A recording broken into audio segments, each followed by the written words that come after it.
जय हिंद दोस्तों, कैसे हो आप लोग। आशा करता हूँ बहुत ही अच्छे होगे, बहुत ही अच्छी तरीके से अपनी पढ़ाई कर रहे होगे।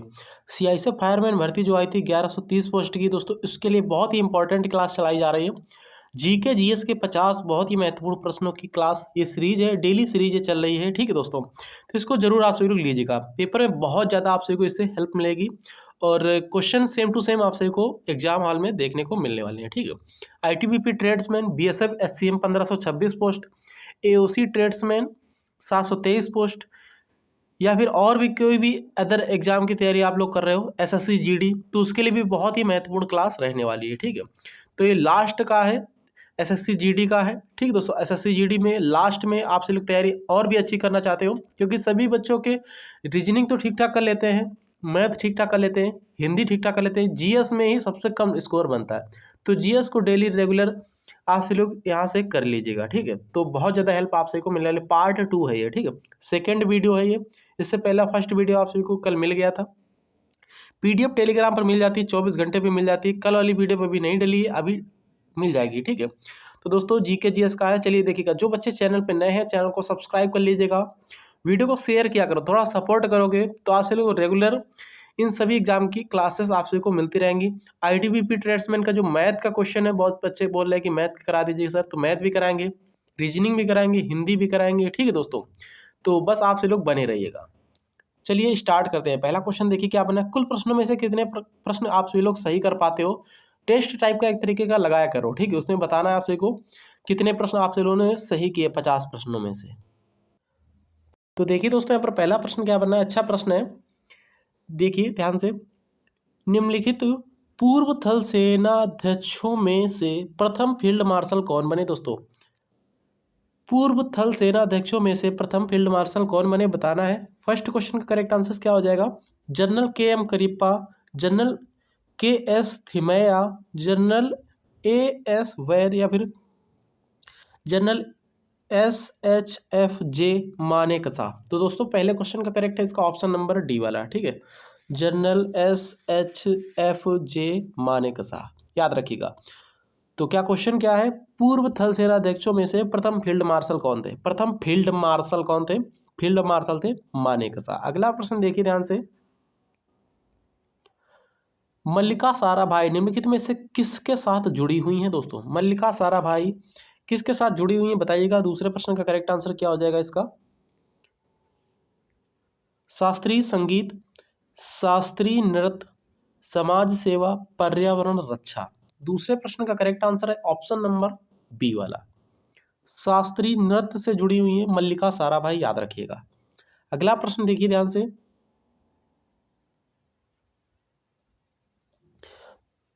पियरे कार्डिन नाम निम्नलिखित में से किस क्षेत्र के साथ जुड़ा हुआ है। दोस्तों, पियरे कार्डिन नाम निम्नलिखित में से किस क्षेत्र के साथ जुड़ा हुआ है।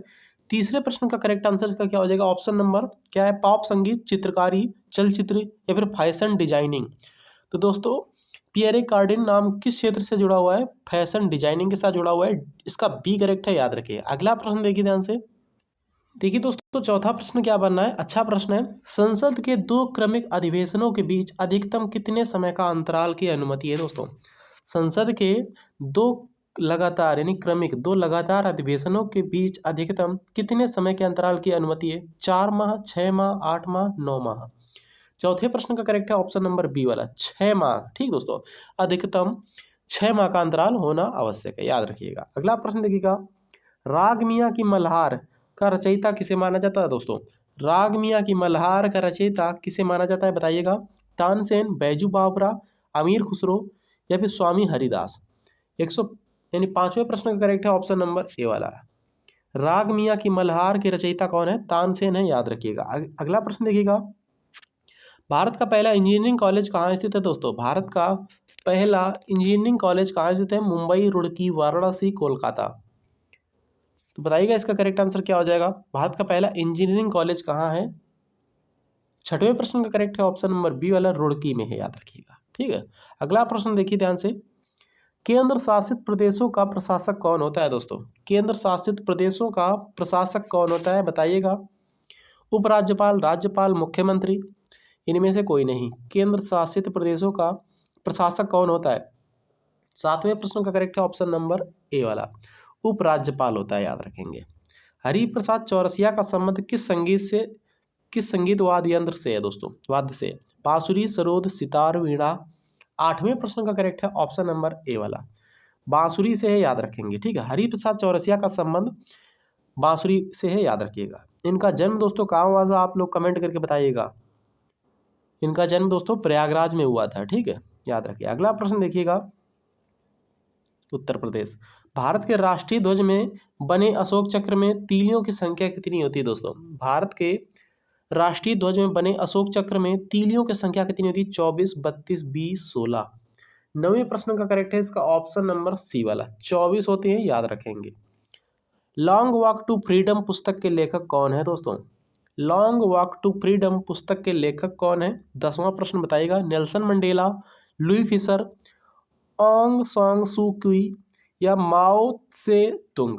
दोस्तों 10वें प्रश्न का करेक्ट है ऑप्शन नंबर ए वाला, नेल्सन मंडेला। ठीक है, लॉन्ग वॉक टू फ्रीडम पुस्तक के लेखक कौन है? नेल्सन मंडेला है, याद रखेगा। क्षेत्रीय परिषदों की अध्यक्षता कौन करता है दोस्तों? 11वां प्रश्न है, क्षेत्रीय परिषदों की अध्यक्षता कौन करता है? गृह मंत्री, प्रधानमंत्री, राष्ट्रपति, उपराष्ट्रपति?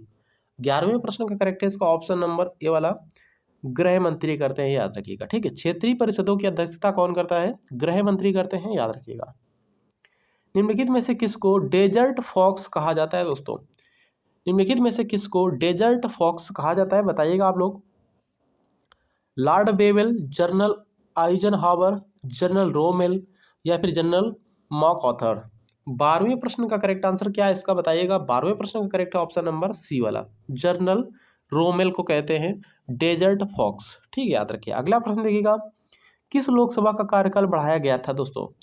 5वीं लोकसभा का, 10वीं लोकसभा का, 7वीं लोकसभा का या फिर इनमें से कोई नहीं? तो 13वें प्रश्न का करेक्ट है इसका ऑप्शन नंबर ए वाला, 5वीं लोकसभा का कार्यकाल 200 बढ़ाया गया था। ठीक है, याद रखिएगा। 13वें प्रश्न का करेक्ट है ए वाला। सर्वोच्च न्यायालय किस परिस्थिति में रिट जारी कर सकता है दोस्तों? सर्वोच्च न्यायालय किस परिस्थिति में रिट जारी कर सकता है? नागरिकता कानून के प्रवर्तन के लिए, मूल अधिकारों के प्रवर्तन के लिए, उपरोक्त दोनों या फिर कोई नहीं? तो इसका करेक्ट है ऑप्शन नंबर ए वाला, नागरिकता कानून के प्रवर्तन के लिए सर्वोच्च न्यायालय रिट जारी कर सकता है, याद रखेंगे। 15वां प्रश्न ध्यान से देखिएगा, उबेर कप किस खेल से संबंधित है, बताना है आप लोगों को। उबेर कप किस खेल से संबंधित है? Badminton, football, cricket, volleyball? 15वें प्रश्न का करेक्ट है इसका ऑप्शन नंबर ए वाला, बैडमिंटन से संबंधित है उबेर कप। ठीक है दोस्तों, उबेर कप का संबंध है बैडमिंटन से, याद रखेंगे। IMF की स्थापना किन उद्देश्यों को पूरा करने के लिए की गई थी दोस्तों? IMF, international monetary fund. ठीक दोस्तों, IMF की स्थापना किन उद्देश्यों को पूरा करने के लिए की गई थी? अंतर्राष्ट्रीय मुद्रा सहयोग को प्रोत्साहन करना, अंतर्राष्ट्रीय व्यापार का प्रसार, व्यापार संतुलन और वैषम्य को कम करना, प्रतिस्पर्धी विनिमय मूल्य ह्रास को कम करना। तो इसका करेक्ट आंसर क्या हो जाएगा? इसका करेक्ट है पहला, दूसरा और तीसरा। ठीक, चौथा को छोड़कर।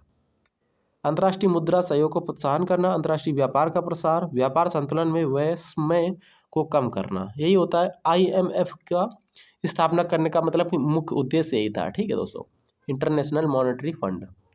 अगला प्रश्न देखिए ध्यान से, निम्नलिखित में से कौन सा क्षेत्र किससे संबंधित है? उद्योग है इधर, मूलभूत उद्योग, सामरिक उद्योग, क्रांतिक उद्योग, माल आधारित उद्योग? तो एक कौन सा संबंधित है, एक किससे संबंधित है?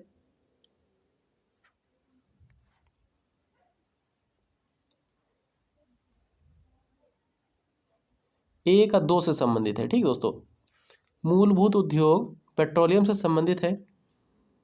एक का 2 सिर्फ डी में ही दिया रखा है, तो डी वाला ही करेक्ट आंसर इसका हो जाएगा। मूलभूत उद्योग पेट्रोलियम से संबंधित है। और सामरिक उद्योग दोस्तों किससे संबंधित है? शस्त्र और गोला बारूद से। और सी का तीसरा है क्रांतिक उद्योग ऑटोमोबाइल से संबंधित है। और माल आधारित ये किससे संबंधित? उर्वरक से संबंधित। इसका डी करेक्ट आंसर हो जाएगा, याद रखेंगे। अगला प्रश्न देखिए ध्यान से,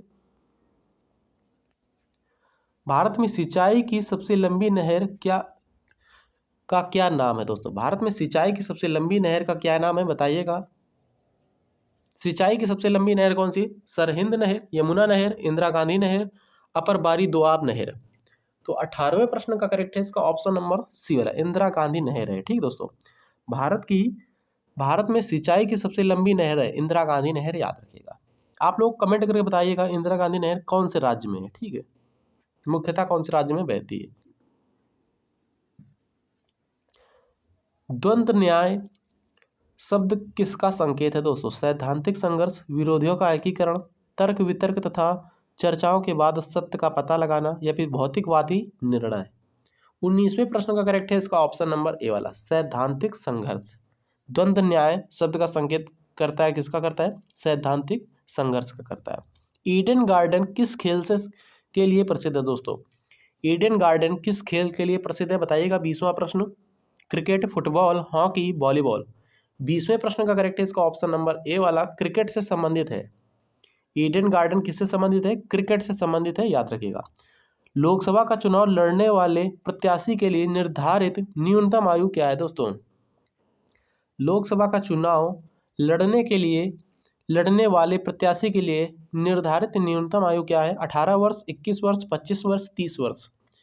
21वें प्रश्न का करेक्ट है इसका ऑप्शन नंबर सी वाला, 25 वर्ष है, याद रखेंगे। ठीक है, अगला प्रश्न देखिए ध्यान से दोस्तों। अगर आप सभी को वीडियो अच्छा लग रहा है, अगर मेरी मेहनत अगर आप सभी को कुछ लग रही है कि सर कुछ कर रहे हैं हम लोगों के लिए, तो प्लीज़ वीडियो को लाइक करें। जो बच्चे चैनल पर नए तो चैनल को सब्सक्राइब करें, वीडियो को शेयर करो। थोड़ा व्हाट्सएप ग्रुप होगा आप सभी के पास, टेलीग्राम ग्रुप होगा, तो प्लीज़ सुबह शेयर करो। ठीक है, थोड़ा सा सेंड करोगे, थोड़ा सपोर्ट करो मुझे, तो आप सभी को भी मैथ, हिंदी, रीजनिंग का भी वीडियो मिलने लगेगा। अगला प्रश्न देखिए ध्यान से। और भैया रनिंग तो सभी लोग कर लेते हैं, क्योंकि आप सभी को अभी पता है बीएसएफ एचसीएम का भी फिजिकल होने वाला है। ठीक है, उसके बाद यहाँ पर सीआईएसएफ फायरमैन का भी फिजिकल चल ही रहा है। तो रनिंग तो अधिकतर पास ही हो जाते हैं, काफ़ी सारे बच्चे पास होते हैं फिजिकल में, सभी पास हो जाते हैं ज़्यादा करके। 80 से 90% बच्चे, 90 से 95% तक पास होते हैं। और हालांकि फेल किस में होते हैं? रिटन एग्जाम में। ठीक है, तो रिटन एग्जाम में जिसका माइंड और जिसका प्रिपरेशन सही रहेगा, जो अच्छे तरीके से तैयारी पहले से ही करके जाएगा, उसी का सिलेक्शन होने वाला है फाइनली। ठीक है, तो सभी तरीके से फिजिकली और माइंडली सभी तरीके से अगर तैयार रहोगे तभी सिलेक्शन हो पाएगा। उत्तर प्रदेश के अतिरिक्त लोकसभा में किन दो राज्यों का प्रतिनिधित्व सबसे अधिक है दोस्तों? बिहार, मध्य प्रदेश, बिहार, महाराष्ट्र, महाराष्ट्र, आंध्र प्रदेश, तमिलनाडु, राजस्थान। दूसरे प्रश्न का करेक्ट है, सॉरी 22वें प्रश्न का करेक्ट है इसका ऑप्शन नंबर सी, महाराष्ट्र और आंध्र प्रदेश का लोकसभा के किन दो राज्यों का प्रतिनिधित्व सबसे अधिक है? महाराष्ट्र और आंध्र प्रदेश का। अगला प्रश्न देखिए ध्यान से, निम्नलिखित में से कौन सा संविधान द्वारा केवल और पूर्णता केंद्र शासित को सौंपा गया है दोस्तों? निम्नलिखित में से कौन सा कर संविधान द्वारा केवल और पूर्णता केंद्र शासित को सौंपा गया है? संपदा शुल्क, बिक्री कर, निगम कर, रेलवे के किराए तथा भाड़े पर कर। 23वें प्रश्न का करेक्ट है इसका ऑप्शन नंबर डी वाला, निगम कर। ठीक है, याद रखिए। भारत के नियंत्रण एवं महालेखा परीक्षक की नियुक्ति की अवधि कितनी है दोस्तों? भारत के नियंत्रण एवं महालेखा परीक्षक की अवधि की नियुक्ति दोस्तों कितनी है? भारत के नियंत्रण एवं महालेखा परीक्षक की नियुक्ति की अवधि कितनी है? 6 वर्ष, 65 वर्ष की आयु तक, 6 वर्ष या 65 वर्ष की आयु जो भी पहले पूरी हो, और या फिर 64 वर्ष की आयु। तो दोस्तों 24वें प्रश्न का करेक्ट है इसका ऑप्शन नंबर सी वाला, 6 वर्ष या फिर 65 वर्ष जो भी पहले पूरी हो। Controller and auditor general of India, CAG जिसे बोलते हैं, उसकी आयु सीमा कितनी होती है? 6 वर्ष का कार्यकाल है या फिर 65 वर्ष से पहले पहले पूरी हो जाए? भले आप 3 वर्ष का ही कार्यकाल होगा आपका। ठीक है, 65 वर्ष से पहले पहले आप सभी को हटना है। तो ये होता है नियंत्रक एवं महालेखा परीक्षक की कार्यकाल। बिना दुर्ग के एकमात्र सिंधु नगर कौन सा था दोस्तों? बिना दुर्ग के एकमात्र सिंधु नगर कौन सा था? कालीबंगा, हड़प्पा, मोहनजोदड़ो या फिर चनुदारो या फिर चंदुदड़ो होता है। ठीक है दोस्तों, 25वें प्रश्न का करेक्ट है इसका ऑप्शन नंबर डी वाला, चंदुदड़ो है, आप याद रखेंगे। बिना दुर्ग के एकमात्र सिंधु है ये सिंधु नगर। अशोक ने तृतीय बौद्ध संगीति कहाँ बुलाई थी? तृतीय बौद्ध संगीति दोस्तों कहाँ हुई थी? पाटलिपुत्र, मगध, कलिंग या फिर सारनाथ। 26वें प्रश्न का करेक्ट है ऑप्शन नंबर ए वाला, पाटलिपुत्र। पहली बौद्ध संगीति कहाँ हुई थी दोस्तों? ये हुई थी वैशाली में। दूसरी दोस्तों कहाँ हुई थी, दूसरी वाली कहाँ हुई थी बताइए आप लोग, राजगृह में हुई थी। तीसरी दोस्तों कहाँ हुई थी, पाटलिपुत्र में हुई थी। चौथी दोस्तों कहाँ हुई थी, कनिष्क के टाइम में कहाँ हुई थी, कुषाणवंश के जो राजा था कश्मीर में, ठीक है, कनिष्क, उसी के शासन काल में हुई थी, जम्मू कश्मीर में हुई थी। ठीक है ठीक दोस्तों, कश्मीर में हुई थी, याद रखिएगा। अगला प्रश्न देखिएगा, सिकंदर महान का शिक्षक कौन था दोस्तों। सिकंदर महान का शिक्षक कौन था, डेरियस, साइरस, सुकरात, अरस्तु। तो 27वें प्रश्न का करेक्ट है इसका ऑप्शन नंबर डी वाला, अरस्तु था। सिकंदर महान का शिक्षक कौन था, अरस्तु था। निम्नलिखित संधियों को कालानुक्रमानुसार रखिए। अमृतसर की संधि, बसीन की संधि, श्रीरंगपट्टनम की संधि, सालबाई की संधि। दोस्तों इसका करेक्ट आंसर क्या हो जाएगा, संधियों का काल अनुक्रम क्या है ये पूछा जा रहा है। 4 3 2 1 है। सालबाई की संधि है, श्रीरंगपट्टनम की संधि, बसीन की संधि, अमृतसर की संधि है। इसका करेक्ट है ऑप्शन नंबर सी वाला। अगला प्रश्न देखिए ध्यान से, देखिए मदुरई तक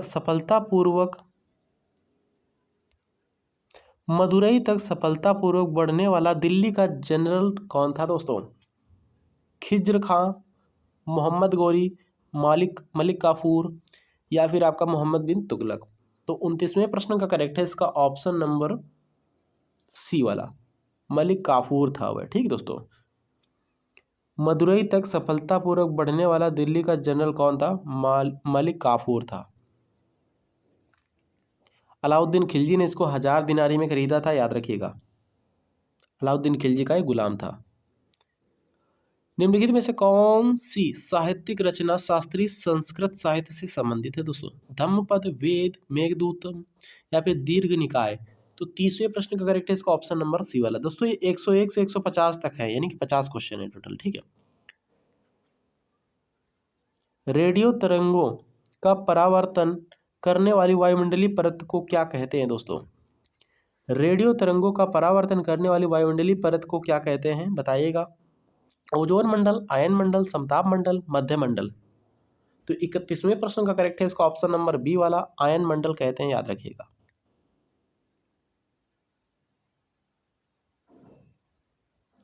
पृथ्वी पर सबसे गहरा पृष्ठ गर्त है दोस्तों, कौन सा है।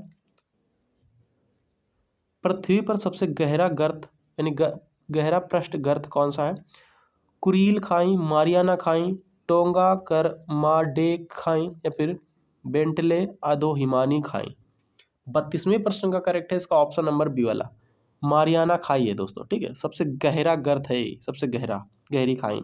सेल का कायांतरण किस सेल में होता है दोस्तों, सेल का कायांतरण निम्न में से किस सेल में होता है, ग्रेफाइट, नाइस, स्लेट, मार्बल। 33वें प्रश्न का करेक्ट है इसका ऑप्शन नंबर डी वाला, स्लेट में होता है, याद रखेंगे।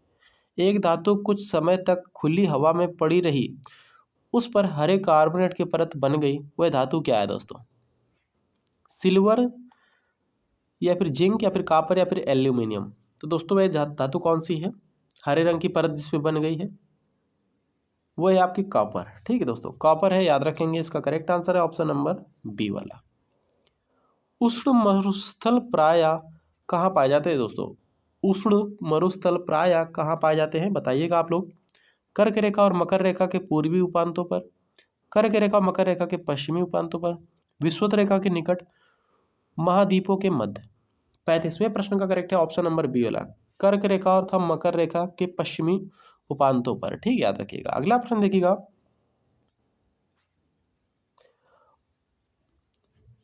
उत्तरी गोलार्धों की अपेक्षा दक्षिणी गोलार्धों में शीतकाल अधिक सख्त क्यों होता है दोस्तों। उत्तरी गोलार्ध में पृथ्वी सूर्य की ओर झुकी हुई है दोस्तों, उत्तरी गोलार्ध में सूर्य प्रकाश अधिक मिलता है।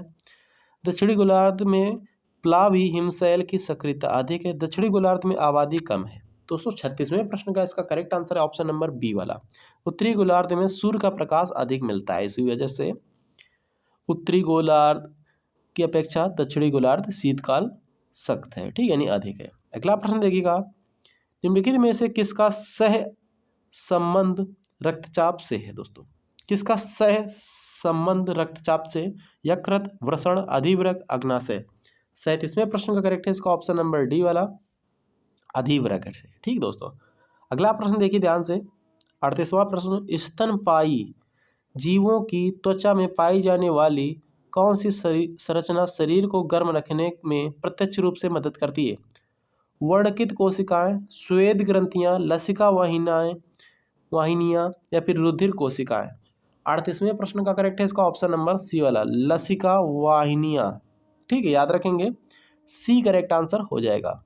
देखिए दोस्तों, ध्यान से 39वां प्रश्न क्या बनना है, निम्नलिखित में से कौन सा रोग प्रायः दूध के माध्यम से फैलता है? दूध के माध्यम से कौन सा रोग फैलता है? यक्ष्मा, पीलिया, डिप्थीरिया, विसूचिका।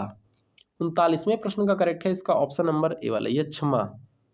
यक्ष्मा रोग दोस्तों प्रायः दूध के माध्यम से फैलता है। सौर ऊर्जा का सबसे बड़ा यौगिक कारक कौन है दोस्तों? सौर ऊर्जा का सबसे बड़ा यौगिकी कारक कौन सा है? बैक्टीरिया, प्रोटोजोआ, हरे पौधे, कवक। 40वें प्रश्न का करेक्ट है इसका ऑप्शन नंबर डी वाला, हरे पौधे। ठीक है, याद रखेंगे, डी करेक्ट है। स्रोत एवं उसके विटामिन। ठीक है, विटामिन इसको स्रोत, कौन से विटामिन से कौन से स्रोत संबंधित है बताना है आप सभी को।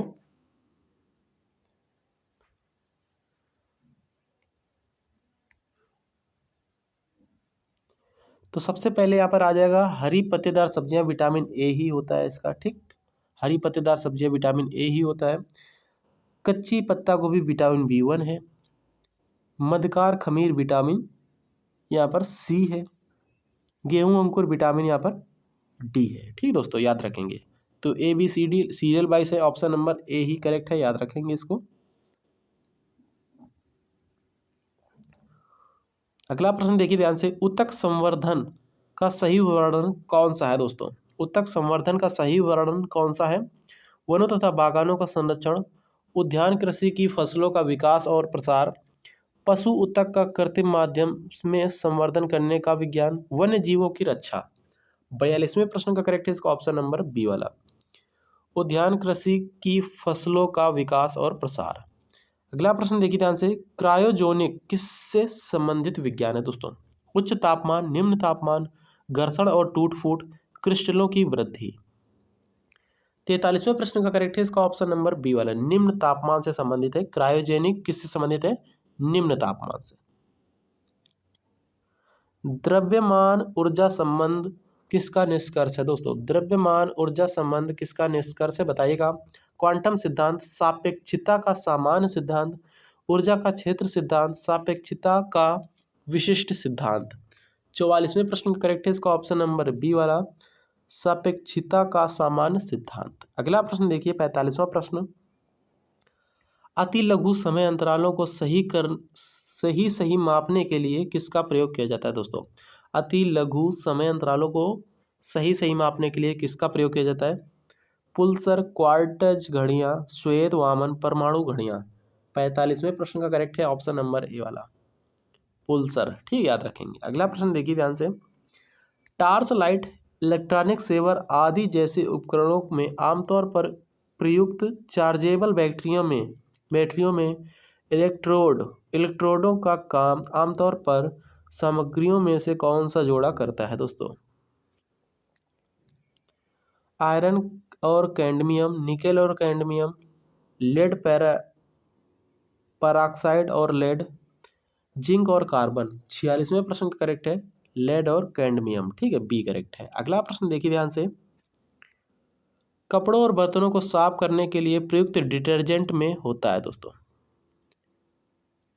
कपड़ों और बर्तनों को साफ करने के लिए प्रयुक्त डिटर्जेंट में होता है नाइट्रेट, कार्बोनाइट्रेट, बिस्मेथ या फिर सल्फोनेट।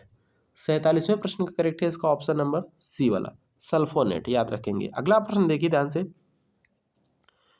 यूरेनियम के रेडियो एक्टिव विघटन के फलस्वरूप अंततः क्या बनता है दोस्तों? रेडियम, थोरियम, पोलोनियम, सीसा। 48वें प्रश्न का करेक्ट है इसका ऑप्शन नंबर डी वाला, सीसा यानी लेड। यूरेनियम के रेडियो एक्टिव विघटन के फलस्वरूप क्या बनता है? सीसा। धूम्र बम बनाने के लिए किसका प्रयोग किया जाता है दोस्तों? धूम्र बम बनाने के लिए किसका प्रयोग किया जाता है? Sulphur, phosphorus, hydrogen, carbon. इसका करेक्ट है ऑप्शन नंबर बी वाला, फास्फोरस का प्रयोग करते हैं, याद रखिएगा। आज का लास्ट क्वेश्चन देखिए ध्यान से, 50 प्रश्न यहाँ पर कंप्लीट होते हुए। जर्मन सिल्वर एक एलॉय है, किसका एलॉय है बताइएगा? जिंक, कॉपर और निकेल का। ठीक है, जर्मन सिल्वर किसका एक एलॉय है? जिंक, कॉपर, निकेल का। वीडियो कैसा लगा कमेंट करके बताइएगा। मिलते हैं किसी नेक्स्ट अच्छे इंपॉर्टेंट वीडियो जो है। थैंक यू, जय हिंद दोस्तों। वीडियो को थोड़ा शेयर करो, सपोर्ट करो प्लीज़।